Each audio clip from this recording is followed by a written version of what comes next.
Hey everyone, Gabe here, and we have some sad news. Former President Jimmy Carter has died.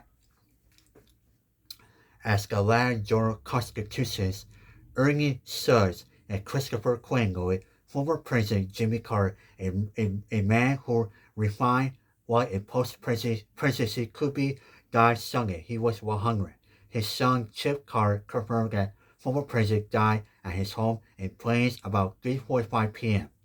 Carter, who lived longer than any other U.S. president, entered home hospice care in Plains, Georgia in February 2023 after a series of short hospital stays. The only Georgian ever elected to the White House, Carter left office after a single term that was highlighted by foreign place between Israel and Egypt, but was overshadowed by the Iran hostage crisis. In a decade later, his reputation grew throughout his and his wife,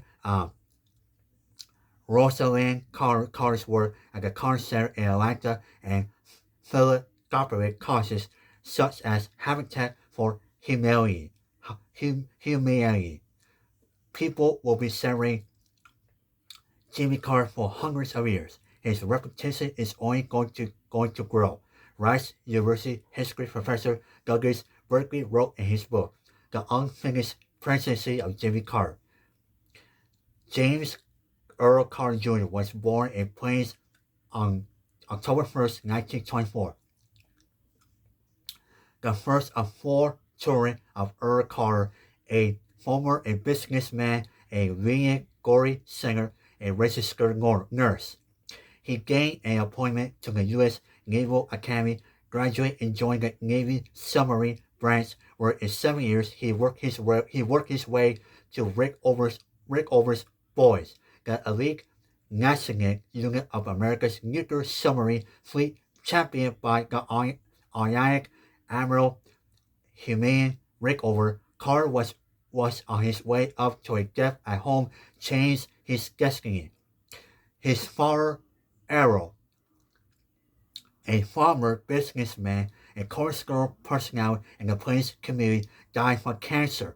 Carter left the Navy and is far from Plains postings such as Hawaii, and Rosalind, and their growing family returned to Georgia in 1953 to take over the family farming business.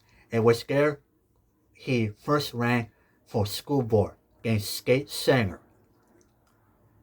He was elected governor in 1970. Carter served one successful term before launching an impossible bid to become president, winning the Democratic nomination, again defeating Republican President Gerald Ford in November 1976. On his inauguration day, rather than driving past the crowds and armored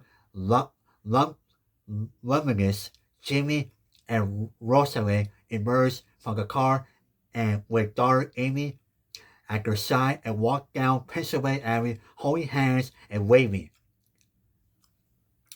Carter's success included promoting human rights, adding to the national park and preserve system, reestablishing governmental credibility after the Watergate crisis, and the Camp David Accords, which forged a peace agreement between Egypt and Israel. They were overshadowed by trouble at home and abroad. At home, Carter and his advisors, most of them Washington outsiders, met resistance from his own party. Again, in November 1979, Iran militants stormed the U.S. embassy in Tehran and took hostages. He tried negotiation and then launched a bold rescue mission that never reached its target because of a helicopter failure. He could never resolve the situation till the last day of his administration. At home, a founding economy is scattered by oil embargoes from Mid-East countries, and the rise of the Republican Party under Ronald Reagan helped lead to his defeat in November 1980. Carter returned to Tiny Plains and used the power of ex-presidents Bowie Povich as the springboard to his last and some say his best act. Carter began voluntary for Habitat for Humanity, a very youth amateur-based organization, building houses for the poor, and together with Rosalind, he founded the Atlanta-based Carter Center, which focused on making peace and spreading health and democracy around the world. It will carry the couple's humanity and democratic work towards. For his work as president, as the leader of the Carter Center, he won the Nobel Prize, the United Nations Human Rights Prize, and many other Nobel Awards from countries, organizations, and world leaders. The Carters both awarded the Presidential Medal of Freedom by President Bill Clinton. Jimmy and Rosalind Carter, Clinton said, had done more good things for more people in more places than any other couple on the face of earth. Rosalind Carter, Jimmy Carter's wife of 77 years, died in November 2023. They are survived by their children, Amy, Chip, Jack, and Jeff, 11 grandchildren, and 14 great-grandchildren.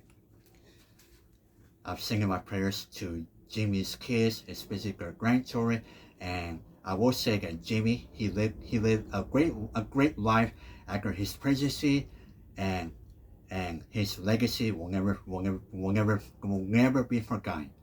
R.I.P. Jimmy. Goodbye, everyone.